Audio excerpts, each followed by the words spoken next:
मी मी येतो सर तुमच्या. विनय काटे सर आपल्या सोबत आहेत, बराच वेळ झाला ते ऐकतायत सगळ्यांचं.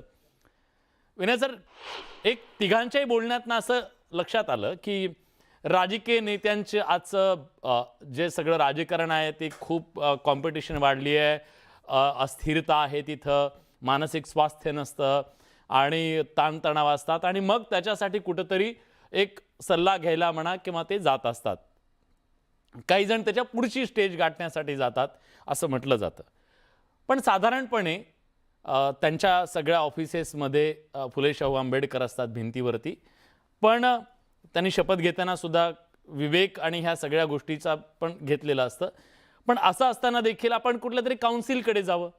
मानसशास्त्रज्ञ समजा मला ताणतणाव आहे, तिकडे जावं आणि तिकडून आपल्याला स्वतःला बरं करून घ्यावं असं वाटण्यापेक्षा भोंदूबाबाकडे गेल्यानंतर आपल्याला बरं वाटेल, ही काय मानसिकता आहे? विलासजी, आता बाकीचे तिघ जे वक्ते आहेत ते तिघही राजकीय पक्षांच्या संदर्भात आहेत. मी हम्म. एकटा सामान्य माणसांच्या बाजूने, त्यामुळे मला थोडासा जास्त वेळ द्यावा कलेक्टिव्हली. बोला बोला. हम्म. मी सगळ्यांच्या तिघांचाही वक्त्यांचा ऐकलं आणि या तिघांनीही कुठलंही नाव घेतलं नाही, कारण एकाचं नाव घेतलं तर बाकी तिघांचेही निघतील, दोघांचेही निघतील किंवा आणखी पक्षांचेही निघतील. हम्म. हा जो प्रकार आहे हा फक्त हिंदू धर्मातल्याच अंधश्रद्धा आहेत असं काही नाहीये. ह्या अंधश्रद्धा मुस्लिम धर्मात आहेत, ख्रिश्चन धर्मात आहेत. वसईला एक आशीर्वाद प्रार्थना केंद्र होतं, तिथला एक माणूस आशीर्वाद प्रार्थना म्हणून लोकांच्या किडन्या करत होता आणि तो धर्मगुरू स्वतः किडनीच्या आजाराने मेला नंतर. बहुतेक तो हे आपण स्वतःवर उपचार करायचं विसरला वाटतं त्याला. हा स्वतःवर उपचार करू नाही शकला. आणि ही जी परंपरा आहे ही फक्त आज चाकणकरांचं एक नाव येतं किंवा केसरकरांचं नाव येतं, म्हणजे हे दोनच लोक त्याच्यामध्ये आहेत आणि बाकीचे लोक अगदी क्लीन आहेत असं काही नाही. खरंय. किंवा या दोघांचेच पक्ष आहेत असे काही. मी थोडासा याचा इतिहास सांगतो. हा हम्म. मुद्दा फक्त धर्माशी निगडीत नाही, देशाशीही निगडीत नाही. म्हणजे ब्रुनईचा सुलतान आणि मार्गारेट थॅचर ह्या दोघीही चंद्रस्वामीचे भक्त होते. मार्गारेट थॅचर ज्या ब्रिटनच्या पंतप्रधान झाल्या, त्या आधी त्या भारतात इकडे विदेश मंत्री होत्या हा. ब्रिटनच्या, त्या आणि ब्रुनईचा सुलतान जो मुस्लिम देश, हे दोघेही चंद्रस्वामीचे भक्त होते.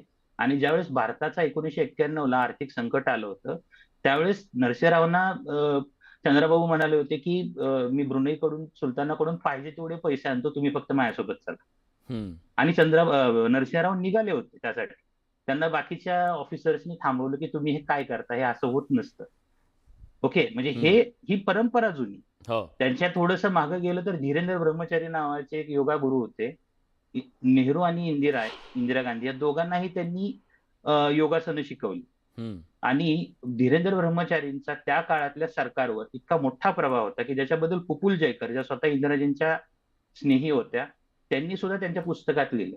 किंवा गुजराल यांनी पण लिहिलं, आय के गुजराल जे पूर्व पंतप्रधान होते, त्यांनी सुद्धा लिहिले की काय प्रकारचा याच्यामध्ये त्या ब्रह्मचारीचा तिथं हा होता, म्हणजे इंदिरा गांधींवर प्रभाव होता. हे काँग्रेसमधून हे सुरू झालं. हे हळूहळू सर्व पक्षांमध्ये गेलं. त्याच्यानंतर पुढे सत्यसाईबाबांचा एक काळ आला. एपीजे अब्दुल कलाम ज्यावेळेस आपले राष्ट्रपती होते त्यावेळेस ते सत्यसाईबाबाच्या पायात जाऊन बसायचे. एक संशोधक, एक राष्ट्रपती आपला तिथं जाऊन बसतो. जो सत्यसाईबाबांना दाभोळकरांनी त्याचे व्हिडिओ अक्षरशः एक्सपोज केले होते की हा कसा घशातून ते अंड काढल्यासारखं काढतो किंवा चेन कशा काढतो किंवा घड्याळ काढतो, हे कसा बोगसपणा हे दाखवलं होतं. त्याच्याकडे आपले स्वर्गीय नेते विलासरावजी जायचे, चाकूरकर साहेब जायचे, आताचे अशोक चव्हाण जातात, हे सगळे होते. आसाराम बापूंचा किस्सा आपण पाहिला. वह्यू महाराज म्हणून एक होते, आता ते वारल्यामुळे त्यांचं थोडंसं दबून राहिलं, नाहीतर फक्त त्यांची एकच सांगतो, जे अगदी ऑथेंटिक इन्फॉर्मेशन आहे तेवढी मी देतो, जी कोर्टानं ऑब्झर्वेशन केलेलं आहे. की ज्या महिलेला त्यांच्या आत्महत्येस प्रवृत्त केलं म्हणून जिच्या 6 वर्षाची जिला शिक्षा झाली, पलक पुराणिक, तिच्याबद्दल कोर्टानं ऑब्झर्वेशन केलं की ही पलक पुराणिक वह्यू महाराजांसोबत रूम शेअर करायची. तिचे कपडे वह्यू महाराजांच्या कपाटात असायचे. यावरून असं सिद्ध होतं की ती त्यांना आत्महत्या करायला प्रवृत्त करण्यापर्यंत तिचा त्यांच्यावर इन्फ्लुएन्स होता. आता ह्या गोष्टी आपण पब्लिकली इथं बोलत नाही. ओके. दाभोळकरांचा ज्यावेळेस खून झाला, सरकार कुणाचं होतं त्यावेळेस? काँग्रेस आणि राष्ट्रवादीचं सरकार होतं. तपासाची सुरुवात कशातून झाली? प्लॅनचेट करून. पुणे पोलिसांनी प्लॅनचेट केलं. म्हणजे मला वाटतं धोरण म्हणूनच केलं पाहिजे. आता काय एक्झॅक्टली. आणि तुम्ही जे मगाशी म्हणालात की ना फुले शाहू आंबेडकर यांचं नाव घेऊन आपण सगळे राजकारण करतो. महाराष्ट्रातल्या पुरोगामी विचारांचे सगळ्यात मोठे भीष्म पितामह जिथं त्यांच्या वैयक्तिक खासगी निवासस्थानी बसतात, त्याच्यावर एक सोनेरी कलरचं इंद्रजाल लावले. ते कोणीही फोटो काढावेत आणि पाहावेत.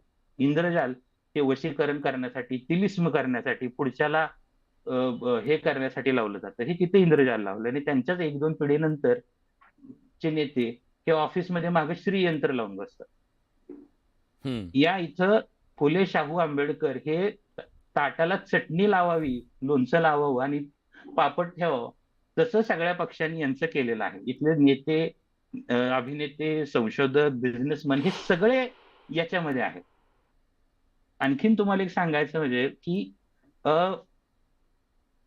पु ल देशपांडे एकदा एका पुस्तकामध्ये त्यांनी खूप छान लिहिलं की त्यांना असं स्वतःबद्दल असं कॉमिक पद्धतीने लिहिलंय की माझं नाव अमुक अमुक, पुढच्या जन्मी मला काय व्हायला आवडेल.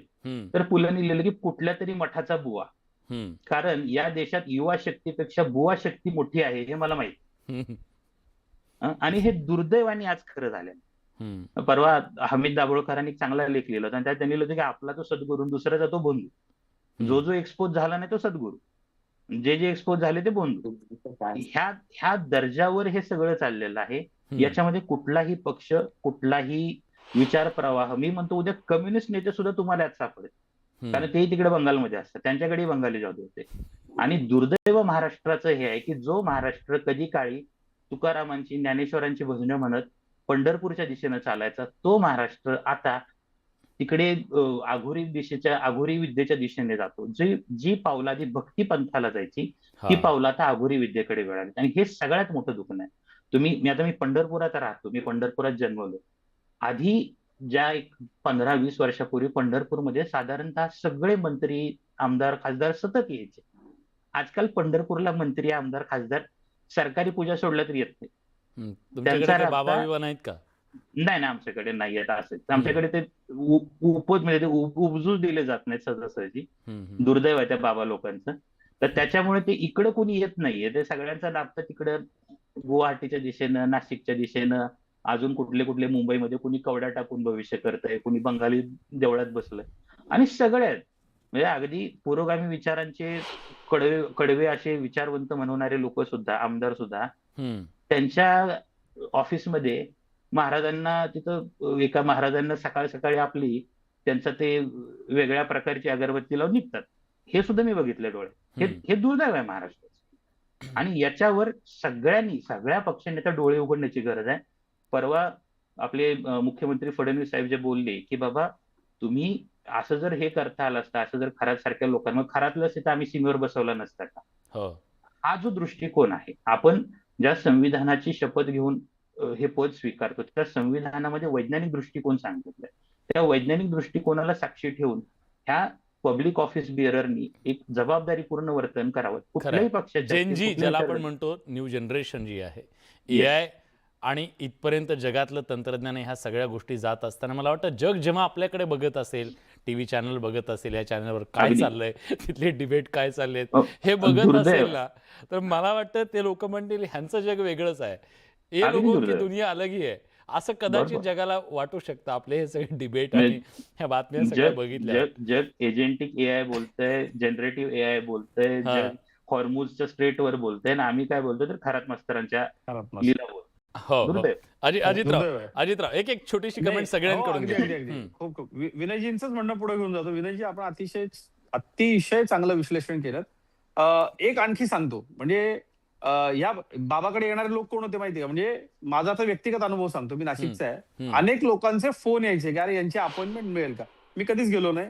माझ्या कार्यालयाच्या बाजूला त्याचं कार्यालय आहे. मी माझ्या कॉलनीच्या शेजारच्या कॉलनीमध्ये त्याचा बंगला आहे. इथं गमतीशीर काय माहिती का विलासराव, विनयराव खूप छान म्हणाले की ज्यांना काहीतरी झटपट पाहिजे ना, यांच्याकडे जाणारा जो वर्ग आहे ना, तो वर्ग सब शॉर्टकट मारणारा वर्ग आहे. आपला सामान्य माणूस अजूनही पांडुरंगावरती श्रद्धा ठेवणारा, आणि तो असल्या भानगडीमध्ये पडत नाही. किंवा एक गोष्ट बघा, त्याची फी सुद्धा, म्हणजे हे सगळे जे झोलझालवाले लोक आहेत, आपल्याला असं म्हणता येईल की कॉन्ट्रॅक्टर, अधिकारी, आमची नेते मंडळी, हे सगळे एकमेकाशी इंटरकनेक्टेड आहेत. आणि यातल्या बऱ्याचशा लोकांना हे सगळं माहिती असतं, आणि त्या बाबालाही माहिती होतं की आपण यांच्यावर हात टाकू नये.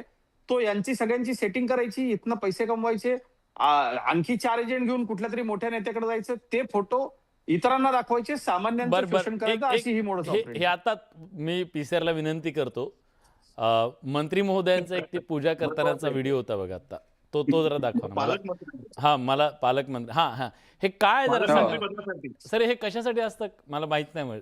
हे पालकमंत्री पद मिळावं यासाठीची ही पूजा आहे. पण असं होतं, मिळतं का अमोलजी? असं काही होतं का? तुम्ही काय अभ्यास केलाय का असं? नाही, म्हणजे आता हे बघा, मंत्री पप्पू पद, जयकरांच्या आमदारकी, पुस्तकाचा उल्लेख त्यांनी केला शेवटच्या काळामध्ये इंदिराजी संजय गांधींच्या निधनानंतर. म्हणजे हा. असतं ना ते, मानसिक दृष्ट्या माणूस कमकुवत झाला की तो 100 ठिकाणी आधार शोधतो. पप्पूजींच्या पुस्तकामधला उल्लेख आहे की त्या अतिशय म्हणजे एका मंदिरामध्ये सतत एक त्यांनी होम आता सुरू केला होता. नेते आणि एवढे कुठल्यातरी कमकुवत एका झाले तर बाबाच्या त्या लोकांनी आहे कसं गेल्या. आशेनं बघायचं?